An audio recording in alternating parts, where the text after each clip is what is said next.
Welcome, Johan Hellman, to Supply Chain 600 Seconds. You represent Unifaun, who does this cooperation around these talks together with Supply Chain Effect. Can you tell us about yourself and your role within the company? Sure. Hello, and I will. So my name is Johan. As said, I'm responsible for the product organization at Unifaun, trying to make sure that we develop the right products to deliver the most value to our customers.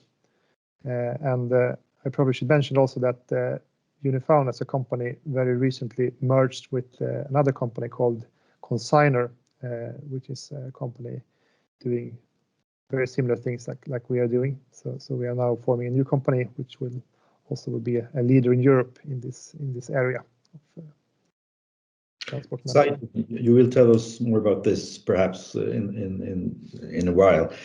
Can you tell us how you work within Unifaun in order to help your customers to become more digitalized and thereby more effective, efficient, and sustainable?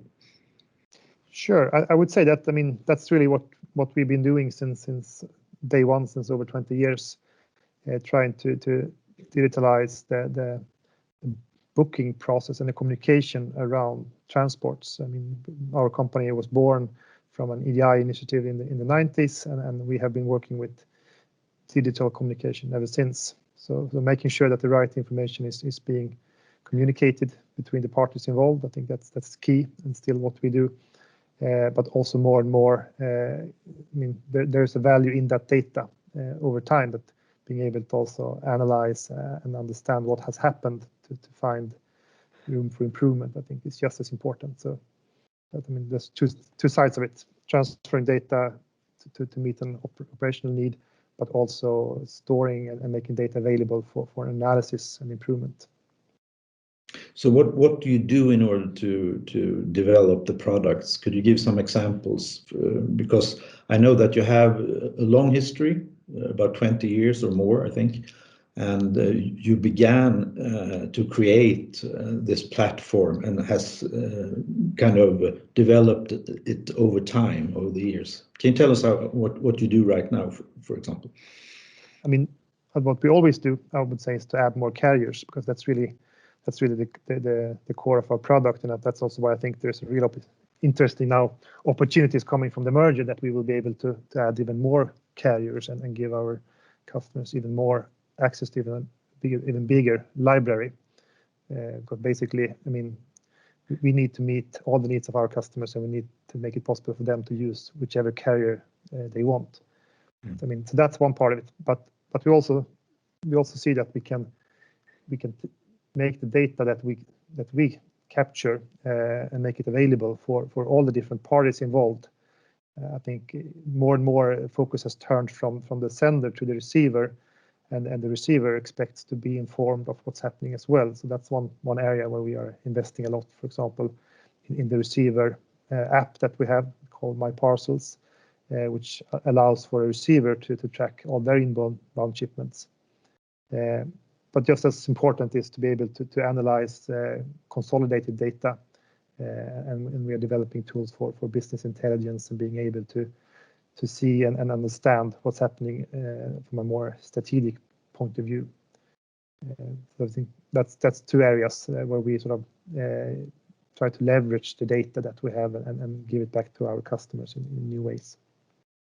Today, there's a lot of talk about real-time tracking in the goods flow.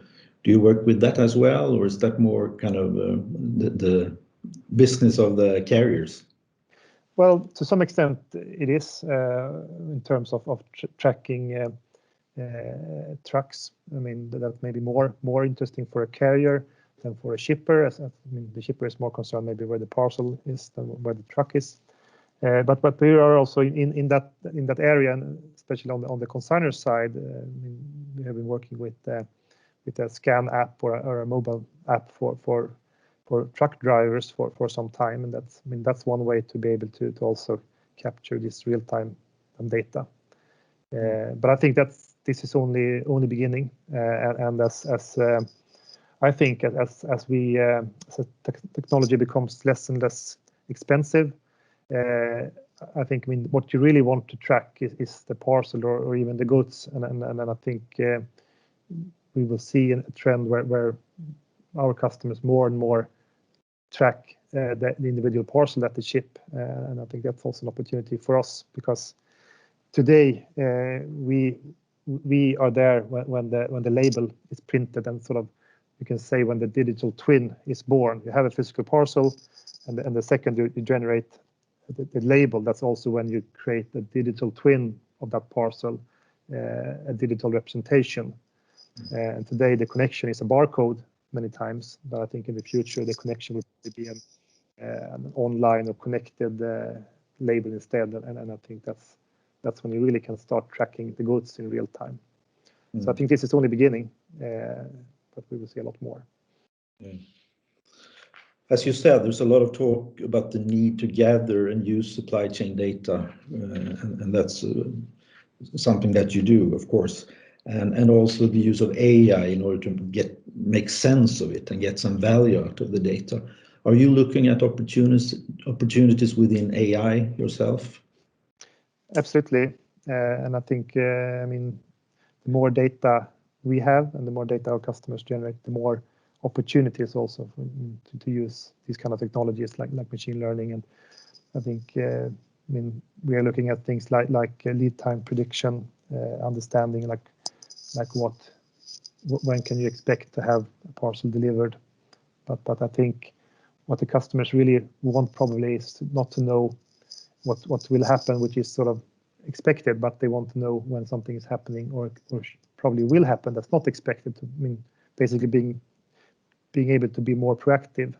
So I think this is an area that we will also look more into, that helping our customers identify issues before they have happened, before their customer have identified the issue, so that they can take proactive measures and countermeasures and avoid even problems for the customer.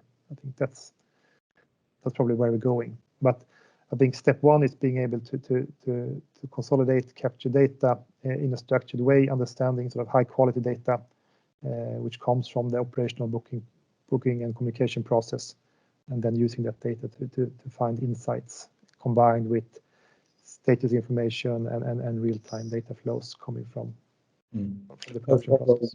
How far are you today from this first step that you described? Are you there already, or is it in the future? We have some pilot activities around the lead time prediction, so that's where we are right now. And what's the vision for making it a reality within your systems, within your platform? Is it in a couple of years, or what's the kind of time frame? I think that's one of the great things with this merger, that we really, I think these things will happen faster now. We will have much more resources to invest in new technologies. So I think we're talking about a couple of years where we will have starting seeing this much wider. Exciting. Thank you so much, Johan Hellman from Unifaun. Thank you.